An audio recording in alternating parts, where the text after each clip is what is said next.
جو بات آپ کہہ رہے ہیں کہ ہم جون میں نکل جائیں گے، اگر ہم جون میں نکل بھی جاتے ہیں 27 پوائنٹ کے اوپر ہم اپنی آل ڈیپینڈس کہ فروری میں یہ جو میٹنگ ہو رہی ہے اس میں کیا ہوتا ہے. آپ کو لگ یہ رہا کہ آپ گرے لسٹ میں ہی اس میں رہیں گے، اور جون کے جب آپ کا یہ والا پروسیس میچور ہو جائے گا تو اگلی خبر یہ ہے جو ہم پہلے بھی خیر ڈسکس کر چکے ہیں کہ ایشیا پیسیفک گروپ آپ کا ایک سیپریٹ بھی آپ کی ایک انہانس مانیٹرنگ کر رہا ہے، اس کے اندر جو آپ کا ایکشن پلان ہے وہ مور دین 100 پوائنٹس کا ہے. تو دوستو نمسکار، سواگت ہے آپ سبھی کا ایک نئے ویڈیو میں. دوستو کل ویسے تو ہم لوگوں نے کافی اچھا ڈسکشن کیا ہے ایف اے ٹی ایف کو لے کے اپنے لائیو سیشن میں، لیکن یہ جو ویڈیو میں آپ کے ساتھ شیئر کر رہا ہوں یہ پاکستانی میڈیا کا کافی کافی بھروسہ کرتا ہوں میں اس سورس کے اوپر. سو ایک اچھا آئیڈیا آپ کو مل جائے گا اوور آل کہ پاکستان جو ہے وہ گرے لسٹ ہو رہا ہے یا باہر جا رہا ہے یا پھر بلیک لسٹ ہو رہا ہے. اور ویڈیو آپ کو اچھا لگے گا مجھے پورا امید ہے، اس لیے ویڈیو کو آپ شیئر بھی کیجیے، لائک کیجیے اور چینل کو سبسکرائب بٹن پہ کلک کر کے بیل آئکن کو ضرور سے پریس کریں تاکہ جو بھی ویڈیو کا نوٹیفیکیشن ہے وہ آپ سب کو ہمیشہ ملتا رہے. تو اپنا خیال رکھیے، ملاقات کریں گے آپ سے اگلے ویڈیو میں. جے ہند، جے بھارت. اگلے ہفتے یعنی کہ 22 فروری سے فائنینشیل ایکشن ٹاسک فورس کا ایک اہم اجلاس ہو رہا ہے. یہ پاکستان کے لیے کیوں امپورٹنٹ ہے؟ کیونکہ جو پاکستان اس وقت گرے لسٹ میں ہے اس کا کیس بھی فیٹف کے سامنے جائے گا، اور سوال امپورٹنٹ یہ ہے کہ کیا پاکستان اس دفعہ گرے لسٹ سے باہر آ پائے گا یا نہیں آ پائے گا. کیونکہ جو پچھلے سال اکتوبر میں اجلاس ہوا تھا پاکستان کی ڈیڈ لائن میں اضافہ کیا گیا تھا، اور جو 27 پوائنٹ ایکشن پلان تھا اس پر مکمل عمل درآمد کے لیے فروری تک کا ٹائم دیا گیا تھا. تو شہباز، اس سے پہلے کہ پاکستان کی جو سفارتی کوششیں ہیں اور کتنے چانسز ہیں کہ پاکستان گرے لسٹ سے باہر آئے گا، میرے خیال میں یہ جاننا بھی ضروری ہے کہ جب آپ گرے لسٹ میں جاتے ہیں تو اس کا نقصان کیا ہوتا ہے کسی بھی ملک کو. دو تین چیزیں. ایک تو تھوڑا سا بیک گراؤنڈ بتا دیں کہ پاکستان کو گرے لسٹ میں ڈالا تھا ایف اے ٹی ایف نے فروری 2018 میں ود افیکٹ فرام جون 2018، اور 15 ماہ کے لیے انیشلی یہ فیصلہ کیا گیا تھا. فیصلہ اس لیے کیا گیا تھا کہ پاکستان کے جو منی لانڈرنگ کے اور ٹیرر فائنینسنگ کے قوانین کے اندر کچھ ان کے خیال میں خامیاں تھیں، اور اس کو انہوں نے کہا تھا 15 ماہ کا وقت دیا کہ آپ ان خامیوں کو دور کیجئے اور پھر اس کی جو امپلیمنٹیشن ہے اس کو امپروو کیجئے. یہ تو ہو گیا بیک گراؤنڈ. 15 ماہ میں یہ نہیں ہوا، اس کے بعد ہمیں مسلسل ایکسٹینشن ملتی رہی ہیں because of the political reason more than their performance. 27 point کا ایکشن پلان تھا. اب اس کا نقصان کیا ہوتا ہے؟ گرے لسٹ کا جو نقصان ہے وہ ایسے اس طرح نہیں ہوتا، زیادہ نقصان ہوتا ہے بلیک لسٹ کا. بلیک لسٹ جب آپ ہو جاتے ہیں اس کا مطلب یہ ہے کہ جب پاکستان آپ باہر سے کوئی چیز درآمد کرتے ہیں، آپ کسی انٹرنیشنل کوئی اپنے ٹرانزیکشن کرنی ہوتی ہے تو اس کے اوپر آپ کے ایڈڈ آپ کے اوپر چیکس لگتے ہیں، جس کی کاسٹ آف بزنس ہے آپ کی وہ بڑھتی ہے، آپ کے معاملات میں تاخیر ہوتی ہے اور آپ کو ایڈیشنل سیکورٹی سے گزرنا پڑتا ہے. اور دوسرا اس میں سب سے پرابلم یہ آ سکتا ہے کہ پاکستان چونکہ ہم ہمیشہ سے ہی ادھار لے کے ہم اپنا ملک چلاتے ہیں، آپ کو جو قرضے لینے ہوتے ہیں آپ یا تو آپ کو ملتے نہیں، اگر ملتے ہیں تو اس کے اوپر آپ کو ایک ایڈڈ پریمیم دینا پڑتا ہے، اس کی کاسٹ آف بوروئنگ آپ کی وہ بڑھ جاتی ہے. اب آ جاتے ہیں اصل ایشو کی، مطلب یہ جو اکنامک کاسٹ ہے وہ بڑھ جاتی ہے، لیکن میرے خیال میں ایک اور جو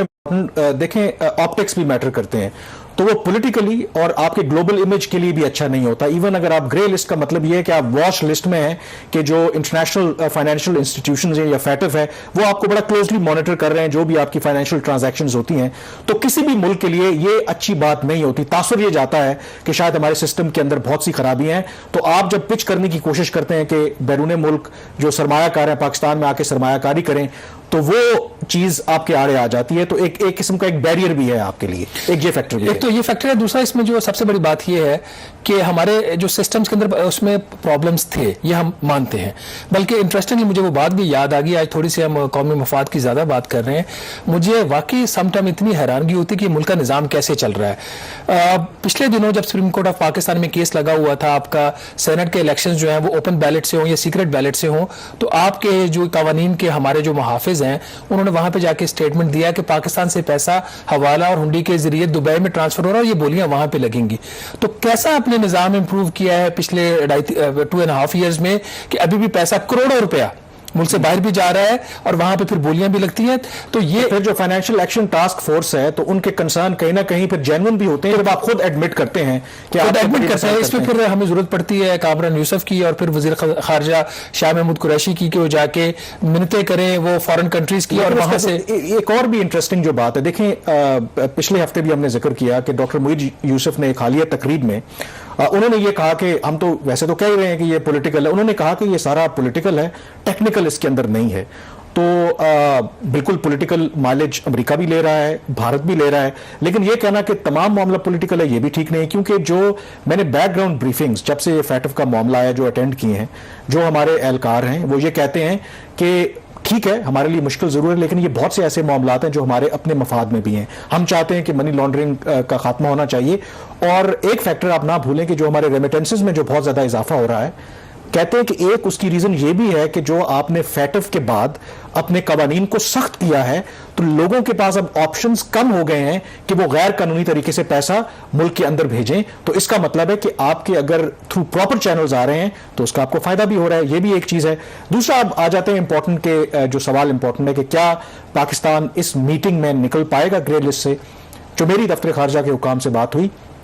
اس کے امکانات نہیں ہیں. جو بیسٹ پاسبل ہمارے پاس اس وقت آپشن ہے وہ یہ ہے کہ ہم کوشش کر رہے ہیں کہ ایک ہمیں آن سائٹ وزٹ مل جائے,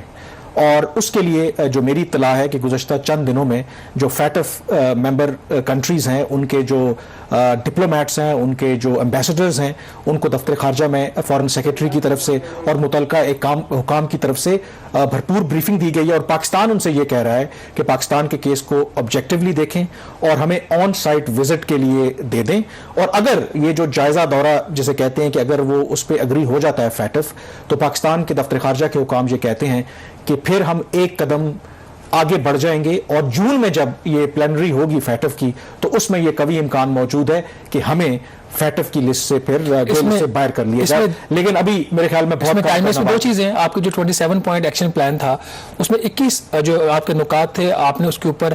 لارجلی اس پہ عمل درآمد کر لیا تھا اکتوبر 2020 تک, اور جو باقی 6 پوائنٹس ہیں وہ زیادہ کریٹیکل ہے. وہ قوانین میں خامیاں نہیں ہیں, وہ آپ کی قوانین کی اب اس کے اوپر عمل درآمد کی بات ہے, جس میں جیسے کہ آپ نے دیکھا کہ پچھلے چند ماہ سے خاص طور پر ٹیرر فائنینسنگ کے کیسز میں پاکستان کی کورٹس نے سزائیں دی ہیں, کچھ جیل کی بھی سزا ہوئی اور کچھ اس کے اوپر جرمانے بھی ہوئے ہیں. تو یہ وہ چیز ہے جو دنیا آپ سے مانگ رہی ہے, تو یہاں پہ آپ کو ڈیلیوری دینی ہے. جو بات آپ کہہ رہے ہیں کہ ہم جون میں نکل جائیں گے, اگر ہم جون میں نکل بھی جاتے ہیں 27 پوائنٹ کے اوپر ہم اپنی آل ڈیپینڈس کہ فروری میں یہ جو میٹنگ ہو رہی ہے اس میں کیا ہوتا ہے. آپ کو لگ یہ رہا کہ آپ گرے لسٹ میں ہی اس میں رہیں گے, اور جون کے جب آپ کا یہ والا پروسیس میچور ہو جائے گا تو اگلی خبر یہ ہے جو ہم پہلے بھی خیر ڈسکس کر چکے ہیں کہ ایشیا پیسیفک گروپ آپ کا ایک سیپریٹ بھی آپ کی ایک انہانس مانیٹرنگ کر رہا ہے. اس کے اندر جو آپ کا ایکشن پلان ہے وہ مور دین 100 پوائنٹس کا ہے. تو جب آپ ادھر سے نکلیں گے تو پھر ہو سکتا ہے کہیں نہ کہیں عام ٹیسٹنگ ہو رہی ہے, اور اس کے اندر ایک اور جو پولیٹیکل ایلیمنٹ ہے مطلب اجازت لینے سے پہلے وہ یہ بھی ہے کہ کچھ لوگ کہتے ہیں کہ یہ بہت زیادہ ڈیپینڈ کرتا ہے کہ امریکہ کیا ویو لیتا ہے. کچھ لوگ کہتے ہیں کہ فیٹف کو امریکہ ایز اے لیوریج بھی یوز کر رہا ہے کہ جو کنسیشنز انہیں افغانستان کے معاملے پر چاہیے اگر تو وہ پاکستان کا جو بھی کردار ہے اس سے متفق ہوں گے تو پھر تو وہ پاکستان کی فیٹف کے معاملے پر حمایت کریں گے. لیکن ان کو لگتا ہے کہ یہ ایک اچھی لیوریج ہے کہ پاکستان کے خلاف ہم استعمال کر سکتے ہیں, اور آپ کو پتا ہے کہ افغانستان کا جو اس وقت پیس پروسیس ہے وہ بڑا کرٹیکل ہے. تو مجھے لگتا ہے کہ اس کے اندر ٹیکنیکل ایشوز ضرور انوالو ہیں, لیکن کہیں نہ کہیں پالیٹکس بھی انوالو ہے.